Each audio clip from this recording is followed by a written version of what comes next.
Hoje é um dia muito especial aqui na Jovem Pan, porque a gente dá largada para o Ligados na Tomada, um podcast onde a gente traz convidados também que vão estar ligados na tomada, pilhados, para falar de lançamentos, de eletrificação, de mobilidade urbana e muito mais. Então, para tirar o lacre do nosso podcast, 2 convidados são celebridades no meio. A Milene Rios, que é uma querida do Auto Esporte, produtora de conteúdo, mamãe acelerada, agência forte, e também o meu queridíssimo aqui, Tião Oliveira, que cuida, é o craque de mobilidade no Estadão. Sejam super bem-vindos aqui ao nosso podcast, ao 01, né? A gente acaba de tirar o craque aqui, o lacre, com 2 craques. Que demais, obrigada pelo convite, né? Que lisonjeado que nós estamos, e estou do lado de um mestre aqui. Tião foi meu chefe no Jornal do Carro, um grande incentivador da minha carreira, então estou em casa aqui com vocês, obrigada mesmo. Eu acho que o Tião é mestre de todos, né, Tião? Eu vou rasgar cedo aqui, a Milene é uma querida, enfim, é uma profissional que eu respeito pra caramba, Alex, enfim, eu que agradeço. É bom estar com vocês aqui. Eu vou começar então, ladies first. Milene, a gente fala muito, principalmente nos últimos anos, do crescimento do processo de eletrificação. Ele começou lá atrás de maneira tímida, mas eu tenho percebido que nos 3 últimos anos, os carros realmente estão ligados na tomada, sejam híbridos, sejam 100% elétrico, e com um movimento que eu acho que não volta mais para trás. E esse crescimento tem se acentuado cada vez mais, você concorda?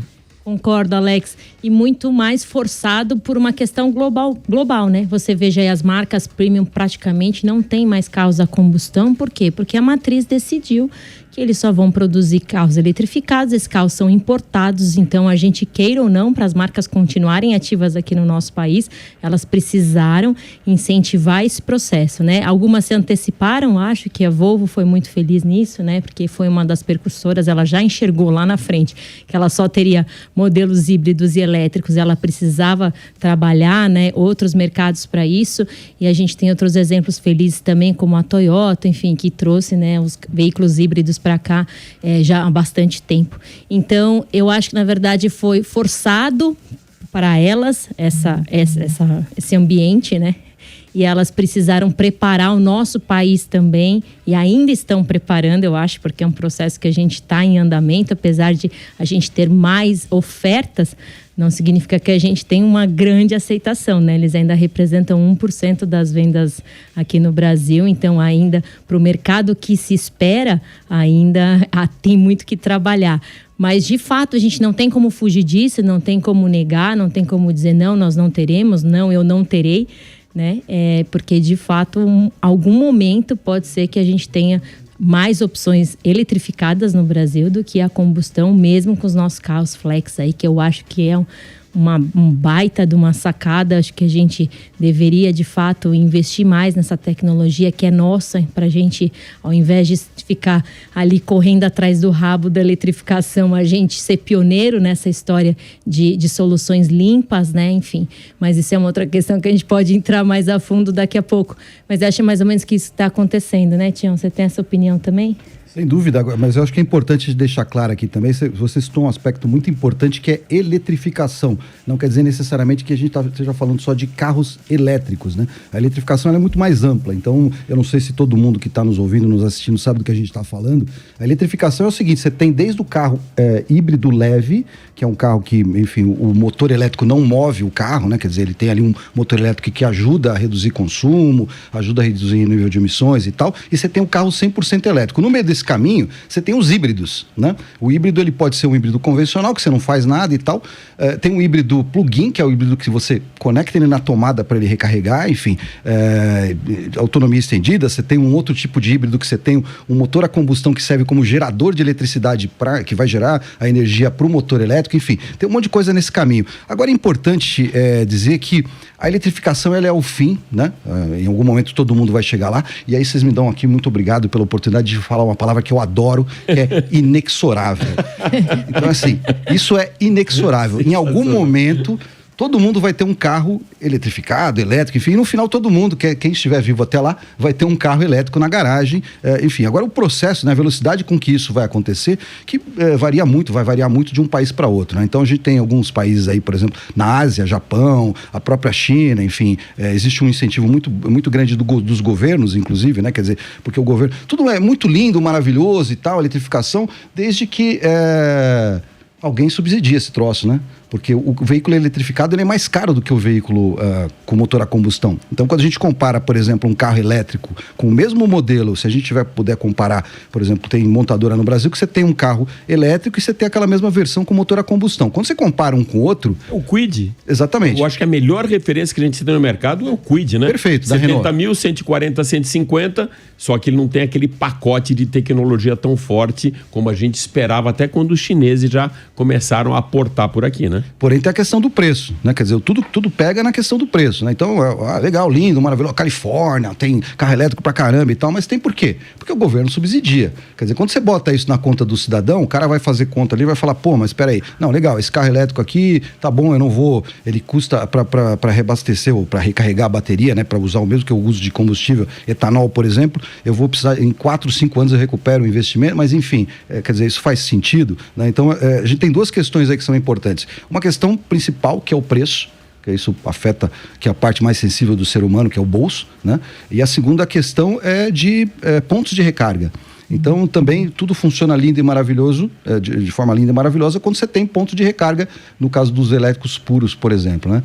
Por enquanto não tem, a gente tem pouco carro elétrico no Brasil. Infraestrutura. Exatamente, infraestrutura de recarga. Se você tem uma tomadinha 220 na tua casa ali, se você mora numa casa, por exemplo, você tem uma tomadinha 220 que tem que ser aterrada também, né? Senão o carro não recarrega, beleza, funciona perfeitamente. E se você não tem? Você mora num prédio antigo, por exemplo, ou, enfim, que tem daquelas brigas de condomínio, né? O cara vai falar assim, pô, mas por que eu vou pagar? Nem precisa ser antigo. São várias. Nem precisa ser antigo. Meu prédio não tem 10 anos e não tem essa infraestrutura, não tem essa discussão ainda. Então, óbvio, prédios novos já estão subindo com essa infraestrutura, mas ainda é uma discussão calorosíssima. Ainda não tem nem infraestrutura dentro da própria construção. Milene, eu tenho visto, e a gente já teve em vários salões aí por esse planetinha, né?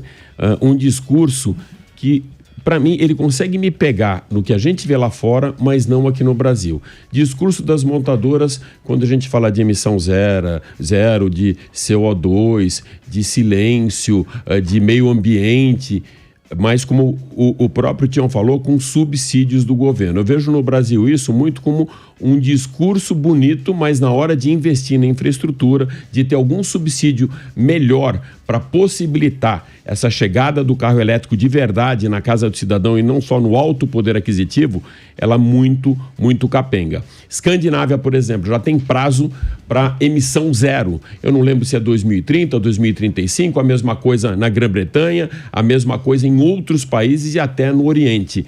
Como que você vê essa virada de chave aqui no Brasil? Porque lá fora vai ser muito radical. No Brasil vai ser muito difícil a gente ter essa virada de chave. Eu acho que a eletrificação vai ser uma alternativa. Você concorda comigo? Eu concordo, Alex. O que eu acho? Por exemplo, a gente no Brasil, em termos de infraestrutura no nosso país, a gente leva certa vantagem em relação a alguns países da Europa. Todo mundo tem uma vaga, por exemplo, na sua casa ou na rua, meio que garantida. Vai ao trabalho, também tem uma vaga. Isso é um problema, por exemplo, na Europa. Mesmo que você queira colocar, né, postos públicos, você tem uma dificuldade, você já briga pela vaga, você vai brigar muito pelo carregador.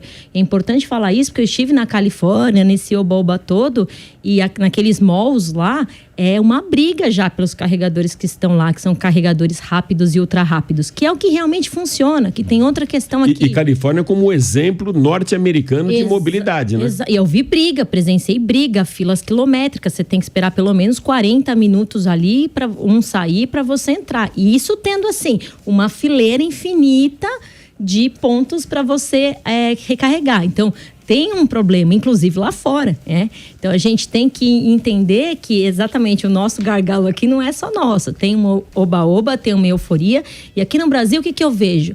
Muito oba-oba em relação à quantidade. Nós vamos investir em vários pontos de recarga. Tá, mas como é esse ponto de recarga? Que é uma coisa que me pega muito. Como eu não tenho essa infraestrutura no meu prédio, por exemplo, como eu comentei, eu preciso usar dessa infraestrutura fora. E o que acontece? Carregadores de 7 kW, né? Aquela coisa do qual é a potência que esse carregador tem, porque é importante que as pessoas também em casa entendam que não é igual uma bomba de combustível, todo ali dentro tem a mesma quantidade e capacidade. Então, é a capacidade que o meu carro tem da bateria, da velocidade que ele tem para receber aquela carga e qual é a capacidade do carregador. Como se fosse um carregador fast do celular e um carregador xing-ling lá, ruim, que você compra. Não é isso, não é pela marca, mas é pelo tempo de recarga. Então, se você colocar lá esses carregadores de 7, né, mais ou menos quilowatts, que é o que tem mais expandido, você põe lá nesse tempo de shopping, você não faz nada, mas não faz cócega, você fica horas só ali. Para a nossa audiência entender, se você tem um carro que ele tem 100 kW de potência no conjunto de baterias e tem um carregador de 50, já de cara aí você tem 2 horas de recarga. Com 7 kW, esse carro tendo 120, vamos fazer até arredondar, 140 são 20 horas para recarregar. E ainda contando, Tião, com o problema que já aconteceu comigo na estrada, de você ter um super carregador de 160 kW. A gente chegou a fazer um mapa da eletrificação com instalação da Volvo, tal, chamou a gente para uma experiência, e 2 carros, 80 kW para cada um. Só que se um deles estiver ocupado e o outro quebrado, acabou a sua viagem, acabou o seu planejamento estratégico. Acho que isso ainda é um grande gargalo, não para a mobilidade urbana, mas para pegar a estrada. Você toca num aspecto super importante que é o seguinte, mobilidade urbana, né? Quando a gente fala de carro na cidade, de veículo na cidade, caminhão, enfim, motocicleta elétrica e tal, funciona perfeitamente. Por quê?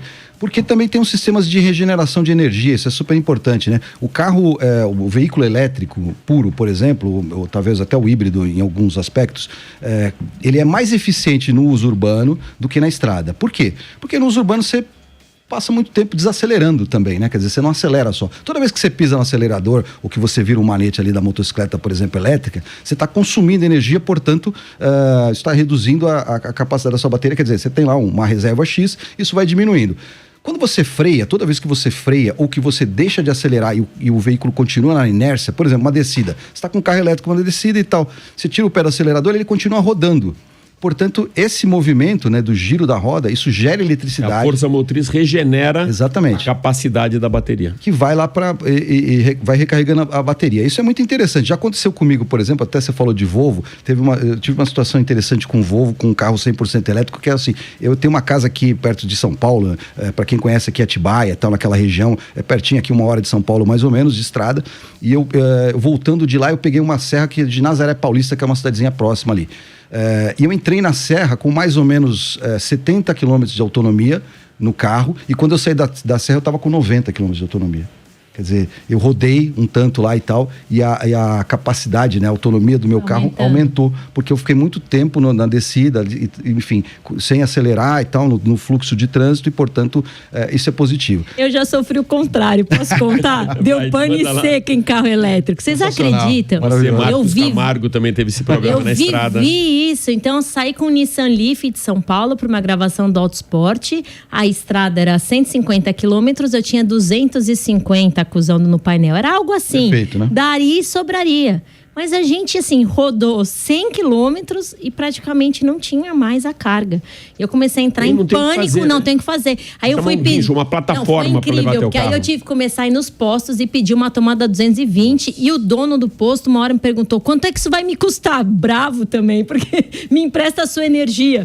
Com o valor que custa a energia, a preocupação dele é quanto isso vai custar. Deixa eu usar teu celular para ligar para Singapura. Mais ou menos isso. Eu falei para ele, não, eu pago, não sei o que eu faço, mas você não pode me deixar, porque se eu ficar aqui, enfim, tive que ficar 4 horas no posto para conseguir uns 20% de autonomia, para conseguir chegar num posto de carga rápida e ali sim conseguir ficar mais 40 minutos, 50 minutos, encher para ir gravar. Enfim, nossa gravação, vocês sabem como funciona uma gravação de TV, ela começa às 8 da manhã. Eu cheguei 2 da tarde para gravar e às 5 a gravação acabava, porque o sol vai embora, acabou a gravação. Então, é um exemplo de que perrengue a gente passa. Hoje, para eu fazer uma matéria com carros elétricos, eu tenho que alugar plataforma. para os carros elétricos irem até o local. Porque não dá para contar. Se eu chego naquela estrada, aquele ponto de carga ultra rápida que vai, né, encher minha bateria rápido, não estiver funcionando, que é o que você falou, e acontece, eu ia ficar na mão. Eu ia ficar com aquele carro lá, naquele posto, com aquele cara olhando bravo para mim, porque eu estava roubando energia. Justamente, para mim esse é o grande perrengue, porque é exatamente diferente de um carro a combustão, o que o Tião explicou aqui. Na estrada você economiza e na rua você gasta mais, e o elétrico é exatamente ao contrário. Quando, um pouquinho antes de começar o programa aqui, Milene, o Tião me perguntou, a gente pode falar de marca? Sim, aqui a gente pode dar nomes aos bois. Então, eu vou citar aqui uma referência dando nomes aos bois. A primeira referência que eu tive aqui no Brasil, eu morava fora, já tinha lá a história do Toyota Prius. A primeira experiência que eu tive de eletrificação foi o Prius, que não é um plug-in, mas ele regenera a energia. Eu fiquei realmente muito impressionado. Aí, o outro impacto que a gente teve, não com eletrificação, mas com a chegada dos chineses, não foi muito legal, o cartão de visita não foi bom, foi quando chegou a Jaque Motors, que era um carro que na minha leitura não tinha muita qualidade, não tinha bom acabamento, ele tinha bom preço, mas não tinha tanta tecnologia embarcada. Aí a Caoa Chery, ela conseguiu levantar um pouquinho esse patamar, quando começou a trazer também carros com qualidade, com preço bom, antes mesmo de trazer os elétricos. A chegada dessas chinesas agora, da BYD e da GWM, na minha leitura, provocaram um impacto muito grande no mercado, e por conta desse impacto grande no mercado, não só para o bolso do consumidor, mas também para o mercado em geral começar a readequar preços, que acabaram provocando a volta desses 35% que já tinha deixado lá no governo da Dilma de importação para os elétricos. Essa é a minha leitura, a minha opinião pessoal. Eu queria saber de você, Tião, já jogando um Exor 7 aqui para cima do Tião.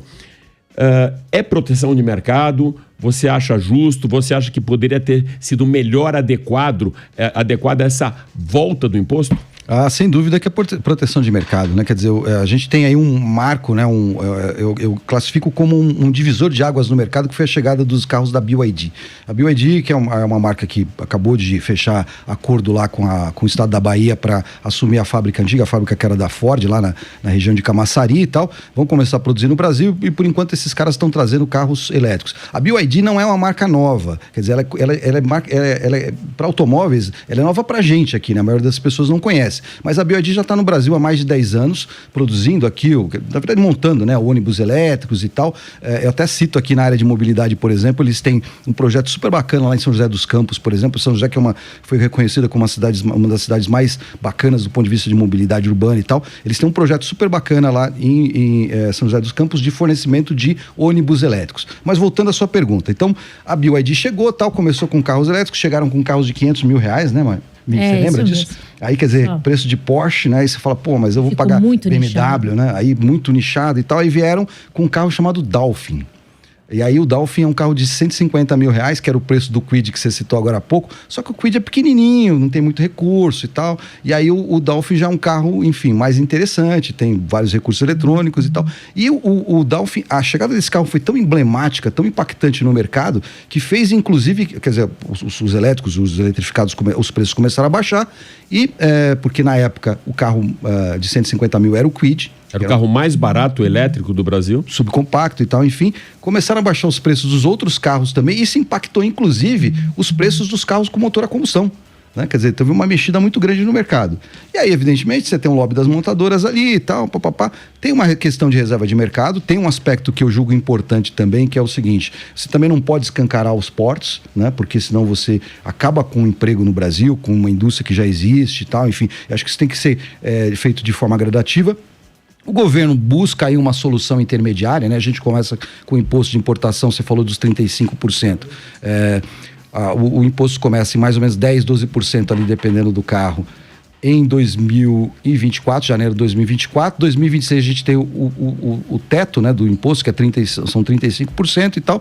Tem uma questão de reserva de mercado, mas tem uma questão também que enfim, proteger empregos e tal, tem essa coisa toda. Eu acho que é uma discussão complexa. Não entendo que essa seja a melhor solução, porque quando você tem competição, quer dizer, você também faz com que a indústria de uma maneira, não estou falando só de indústria de automóveis, mas quer dizer, qualquer setor da economia, né? Quando você tem uma competição forte, você força as empresas a se movimentar e melhorar os produtos, exatamente. Mas eu entendo também que precisa haver uma graduação aí, né? Quer dizer, senão você mata é mais ou menos aquela história da rede de supermercados, né? Que assim, tem um monte de mercado pequenininho no bairro ali e tal, vem uma rede grande com um mercadinho pequenininho e mata os mercadinhos pequenos da região lá, que são os familiares e tal. De repente os caras fazem, depois eles botam o preço que eles querem, porque o setor é todo deles, né? Mas enfim, é uma discussão profunda, acho que a gente pode ficar um programa inteiro aqui só discutindo isso.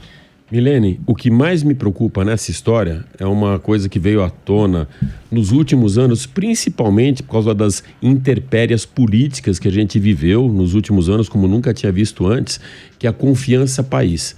E essa confiança país, muitas vezes a economia ela cola na política e também cola em desenvolvimento e investimentos de fora no país. Então, as empresas, essas que a gente falou, essas chinesas, uma investindo 3 bilhões de reais em Camaçari, pegando o espólio da Ford, a outra investindo aqui em Iracemápolis, pegando também o espólio da Mercedes, traz esse investimento para o país e, de repente, de uma hora para outra, viram a chave e mudam a regra do jogo. A gente já viu isso com a Audi, lá no Paraná, também, quando foram todos animados a criar um parque fabril, né, para ter o carro nacional, e no meio do jogo, era o governo Temer, na época, mudaram a regra do jogo também, os caras foram, voltaram. Você não acha que desestabiliza muito esse investidor a vir para cá e acreditar que aqui é um país sério, que ele vai ter uma regra e essa regra vai ser cumprida e que ele pode trazer dinheiro para o país? Com certeza, a gente tem um exemplo da Kia, do Gandini, lembra que chegou a ter pedra fundamental, uma mega anúncio, né? E até hoje nada. Por quê? Porque ele realmente deve ter desistido. Porque se muda a regra no meio do jogo. Essa é a grande questão do Brasil, né? Então, eu entendo, por exemplo, ontem eu entrei no meu prédio e tinha 2 Avals, 2 GWM, um seguido do outro. Aquilo com certeza tirou o mercado, provavelmente, de um produto que é produzido aqui, né? Por uma das nossas montadoras. É um SUV médio, eles estão pegando um segmento, né, que é muito forte. Então, eu olho assim, eu entendo quando uma montadora se dói, porque o preço deles está mais competitivo, porque eles não têm essa taxação de importação e o cara que está produzindo aqui, gerando emprego aqui, está sendo prejudicado, né?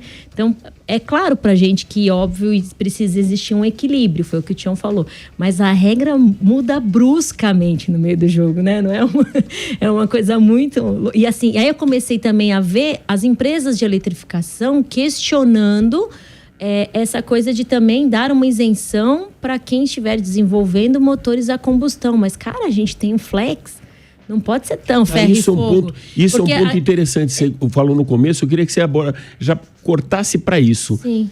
Etanol. Eu tive na Fórmula E na Inglaterra e os caras conversando comigo, jornalistas, falavam: vocês falam tanto de eletrificação, eu vejo tantas matérias de eletrificação e vocês têm uma base energética muito forte com etanol e não é utilizada. Exatamente, é uma loucura, porque o que a gente tem? As próprias montadoras que hoje trabalham com veículos híbridos e elétricos, 100% elétricos, elas mostram que um etanol bem desenvolvido hoje, ele é mais limpo do que um carro elétrico ou um híbrido, pensando no desenvolvimento desse carro inteiro. Por quê? Porque ele leva uma bateria e tem toda aquela questão de a produção da bateria e para onde vão essas baterias depois. Então, se a gente for pensar realmente em termos de meio ambiente, o etanol, ele cumpre todos os papéis, né? O problema é o seguinte, a gente tem leis de emissões também que estão ficando muito rígidas, né? A gente vai entrar agora, já começou, mas vai entrar para todos os carros, janeiro de 2025, eu acho, o PL8, né? Que é, mais uma vez, eles elevam... O que acontece com a montadora que hoje desenvolve um motor flex? Ela tem que gastar muito, então todas ali desenvolvendo ainda mais seus motores já flex, para eles fazerem médias ainda melhores do que eles já fazem, para conseguirem passar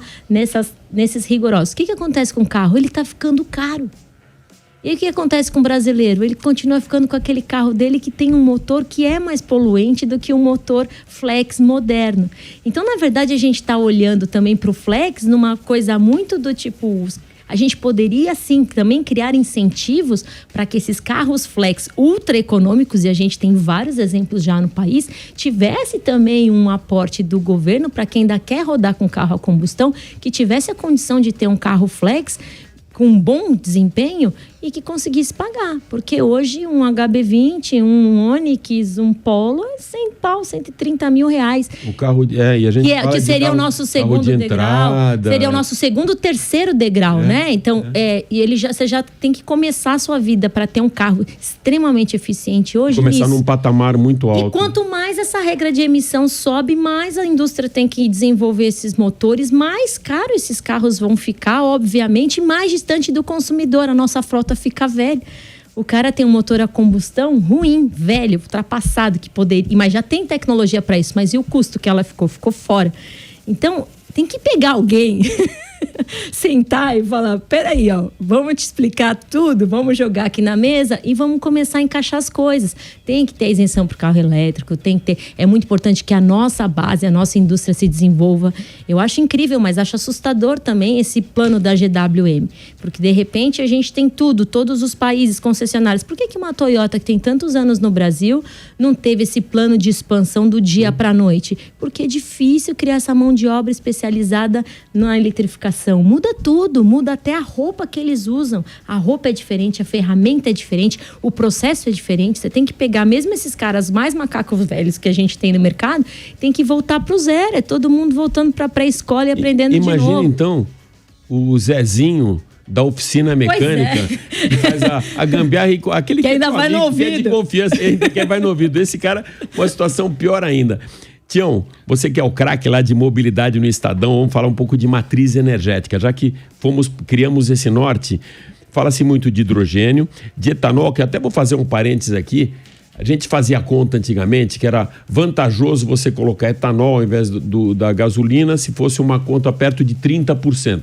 Se a gasolina custasse até 30%, você ia num ou ia no outro, por conta dessa equiparidade. A gente mesmo sabendo que o etanol era muito mais baixo, mas a Petrobras balizava isso para que tivesse consumo da gasolina, né? Então, isso já foi uma grande sacanagem. Mas voltando a bola agora para matrizes energéticas. Fala um pouquinho de como você vê hidrogênio, né, como própria matriz para eletrificação e também do etanol aí que a Mi estava comentando.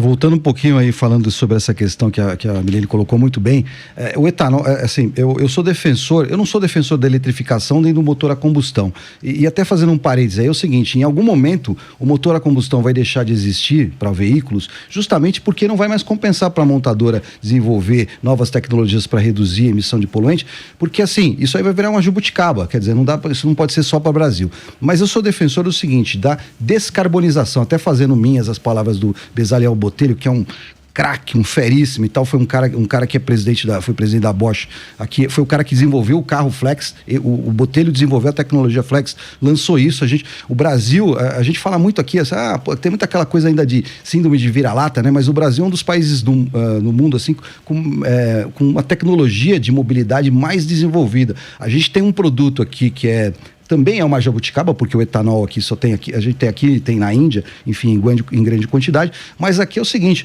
se você sair com um carro, por exemplo, lá do Oiapoque for até o Chuí, né, você consegue abastecer esse carro com etanol em qualquer lugar do Brasil. Tudo bem, você pode passar um perrenguinho aqui, talvez, né, ter que botar gasolina em algum lugar e tal, mas em tese, em qualquer lugar do Brasil, você abastece o carro com etanol, que é um combustível verde. O etanol, ele é um combustível limpo, muito mais limpo do que a gasolina, né, quer dizer, ele não é 100% limpo, mas enfim, tem uma conta aí, outro dia o Gussi lá da Única, que é a união da indústria aí de sucro alcooleiro, ele estava me dizendo que é o seguinte, se todos os carros flexíveis do Brasil, se todo mundo que tem carro flexível abastecesse com etanol em vez de botar gasolina, a gente atingiria com sobra as nossas metas de redução de emissões de poluentes. Só que acontece, tem essa questão que você falou aí, que tem a paridade e tal, o Brasil não tem uma política de estoque regulador de etanol. né? Então o que acontece?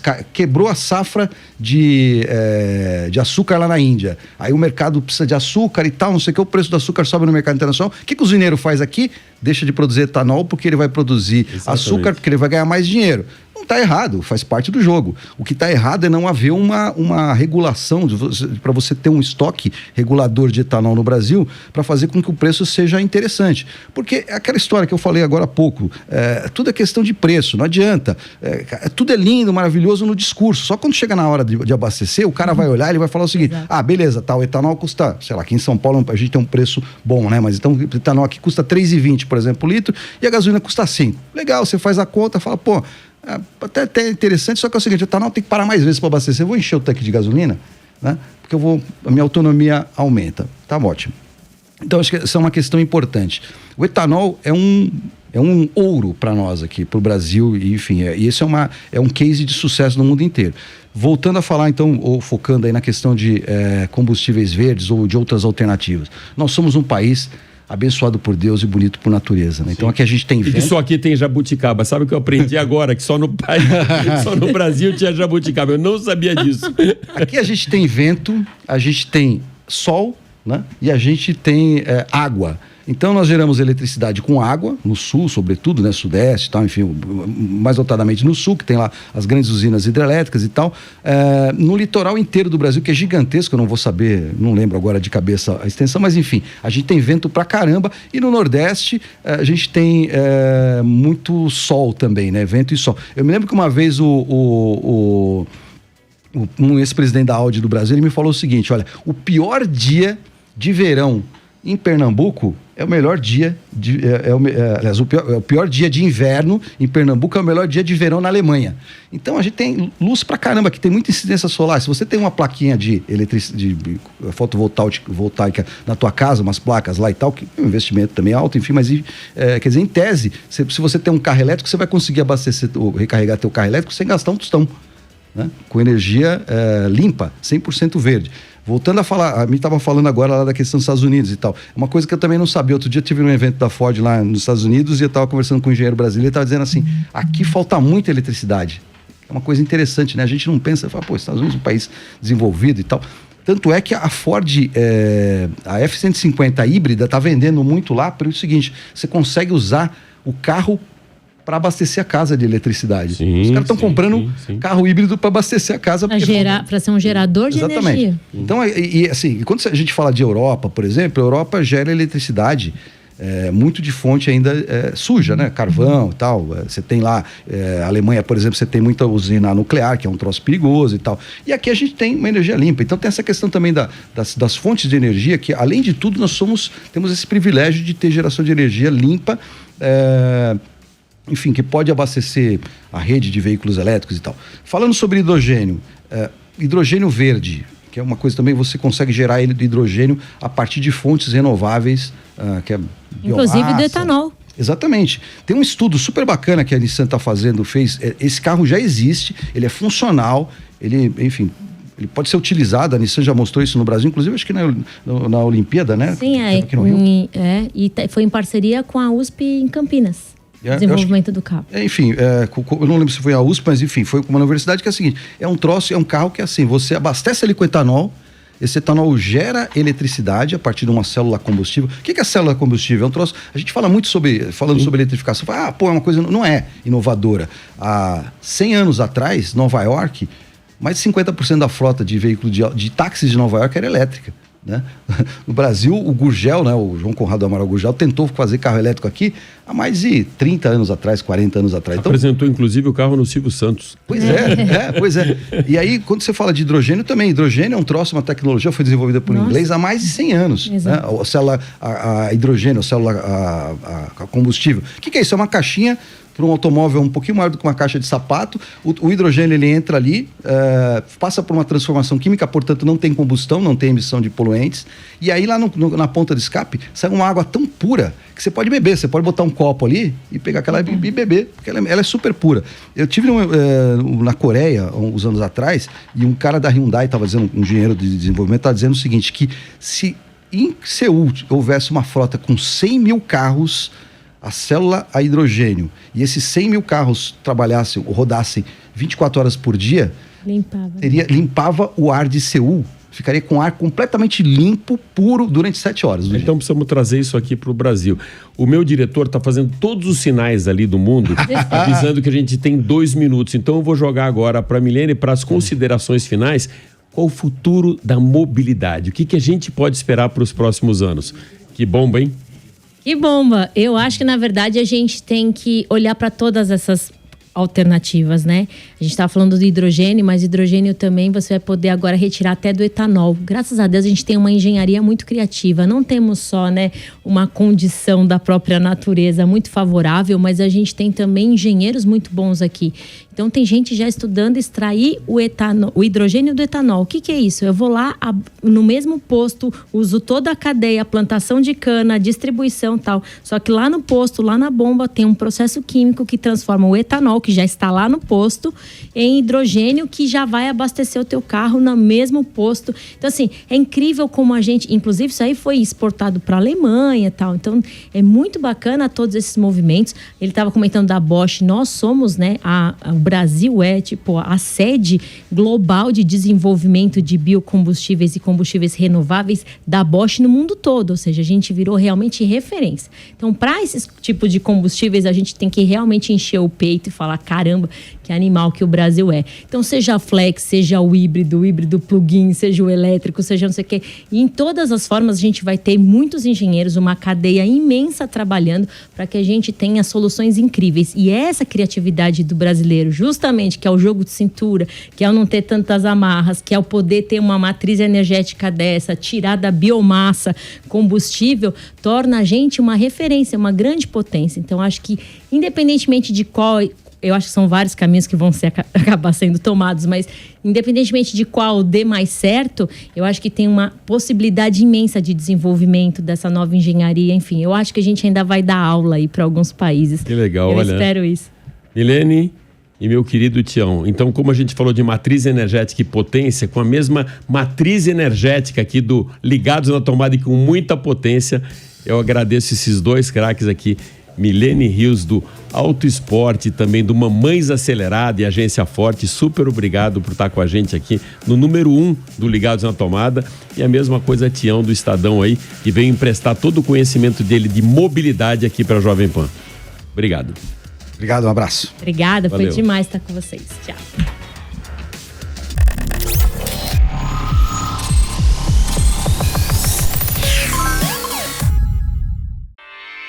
Realização Jovem Pan News.